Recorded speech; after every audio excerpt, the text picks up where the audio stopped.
मगर ऐसा पहली बार हुआ है कि हमको तुमसे प्यार हुआ है। आपको हुआ है? आपको हुआ ऐसा अभी बीच में नहीं, बाद में, कि ऐसा पहली बार हुआ है हमको तुमसे प्यार हुआ है। जख्म नहीं है कोई बदन पर, खंजर दिल के पार हुआ है। उनसे भी हाँ, इनसे भी हाँ, हमसे क्यों इनकार हुआ है? अरे सिर्फ निगाहें नीची करके कह दो कि तुमसे प्यार हुआ है, कह दो। जी सुनिए संगीता जी। और अभी अब 2 मिनट, अभी आपने सुना था जब इंदु जी हमारे मंच पे आई थी तो बोल रही थी कि रात दिया बुता के पिया क्या क्या किया, क्या क्या किया। अरे वो आई थी मेरे मजार पे, दिया बुझा के चली गई। वो आई थी मेरे मजार पे, दिया बुझा के चली गई। जो तेल बचा था दिए में वो सर पे लगा के चली गई। वाह वाह, क्या बात, क्या बात है संगीता जी। जी वैसे आपने प्यार मोहब्बत की बात इसने इतने सरेआम महफिल में की है, तुम्हें बता दूं आपको। कहते कि मत करो किसी से उतना प्यार जिसे तुम कभी पा ना सको। मत करो किसी से उतना प्यार जिसे तुम पा ना सको, और ना करना कभी कोई वादा जिसे निभा ना सको। मत करो किसी से उतना प्यार जिसे तुम कभी पा ना सको, और ना करना कभी कोई वादा जिसे निभा ना सको। क्योंकि साहब किसका प्यार यहाँ पूरा होता है, इसका तो पहला अक्षर ही अधूरा होता है। जो खुद अधूरा है मैडम जी, आप कैसे पूरा करेंगी बताइए? क्या बात है, पूरा नहीं हो सकता है? क्यों नहीं? देखिए, मोहब्बत में जब तक दूरी नहीं हो, तरफ नहीं हो, दर्द नहीं हो, तो मोहब्बत मोहब्बत नहीं है। पा लिया तो सब बेकार है। कहते हैं कि हर तरफ खामोशी की साया है। अरे जिंदगी में प्यार किसने पाया है? हम झूमते हैं उनके यादों में, पर ये जालिम जमाना कहता है साला फिर ये पी के आया है। हाँ, प्यार आप कीजिए, दोस्त जमाने को दीजिए। को खुद नहीं मालूम जवानी हसीन होती है, और जिस पे दुनिया मरती है वो खुदा की बनाई मशीन होती है। वाह वाह वाह वाह। एक काम जाके मेरे महबूब से कहना, एक काम जाके मेरे महबूब से कहना, 4 मुझे ले जा रहे थे, 4 तुझे ले जा रहे थे। एक काम जाके मेरे महबूब से कहना कि 4 तुझे ले रहे थे, 4 मुझे ले जा रहे थे। फर्क इतना ही था, तू दुनिया बचाने जा रही थी, मैं दुनिया से जा रहा था। बुजुर्गों में भी इश्क का सिलसिला होता है, और संगीता जी आम तब तक मजा नहीं देता जब तक पिलपिला नहीं होता है कि नहीं है? हैं? देखिए भाई जी, अभी उसका सीजन नहीं है। सीजन कभी हो जाएगा। और देखिए ऐसे ही शोर मचाते रहना गलियों में आके। जी। अभी बड़ा जुनून में आकर के वो जनाब शेरो शायरी किए, मुझे भी अच्छा लगा। अभी इन्होंने कहा कि कौन कहते हैं कि बूढ़े इश्क नहीं करते। अरे करते हैं हम लोग, उनके सफेद बाल देख के उन पे शक नहीं करते। मगर सही कहा गया कि उम्र है 55 का, दिल है बचपन का। उम्र बढ़ जाने से कुछ नहीं होता है, जब जागो तभी सवेरा। मैं हूं ना, चिंता मत कीजिएगा। हाँ। और कहते हैं कि इश्क जब हद से हथियार हो गई, तभी ना हमारे इंतजार बेकार हो गई। क्या बात। भेज दूंगी पाकिस्तान के बॉर्डर पे अभी। तो देख लीजिए हमारे फौजी जो हैं हिंदुस्तानी लौट के आने वाले नहीं है। वो भी कहते हैं कि अपने हिम्मत पे उड़ने के कायल हैं हम, मौसमों के हवाओं के सहारे नहीं, रुख हवाओं के बदले हैं हमने सदा, हम परिंदे हवाओं से डरने वाले नहीं। और देखिए मैं कह रही थी कि इश्क जब हद से हथियार हो गई, तभी ये ना हमारे इंतजार बेकार हो गई। जब तू हरियर सिग्नल दे ले रहलो हमरा के, में दोसर गाड़ी कैसे पार हो गई। कि चले आइए हम आपको याद करते हैं। क्या बात है। ये वो गुनाह है जो हम बार बार करते हैं। चले आइए हम आपको याद करते हैं, ये वो गुनाह है जो हम बार बार करते हैं। जलाकर दिल में हसरतों के चिराग, हम इंदु जी के आने का इंतजार करते हैं। जी बिल्कुल, लेकिन मैं कहना चाहूंगा कि जुदा तमाम गायकों में नाम है इनका, जुदा तमाम गायिकाओं में नाम है इनका, और कलामे दौर में मशहूर आम है इनका। ये हैं खामे खादरी के खिदमतदार, शर्फे है ताज तो इंदु सोनाली नाम है इनका।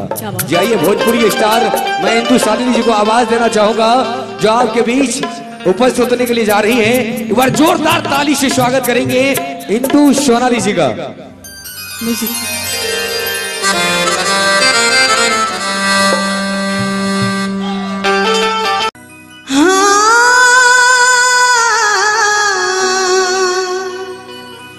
मन को रसिलावत पे लोढ़ा से कूचती जवानी रजल ए रजल ताला दोगे कि कैसा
इधर से देखिए लोचे की बहुत मजा ले रहा लोचो अपना सब इधर से।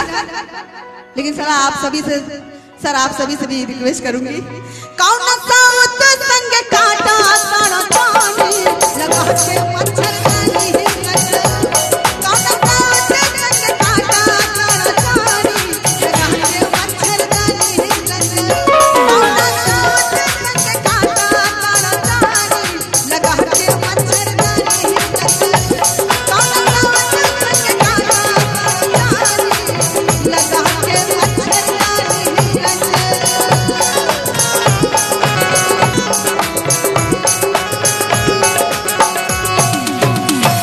बोल सियावर रामचंद्र की, राधे कृष्ण की।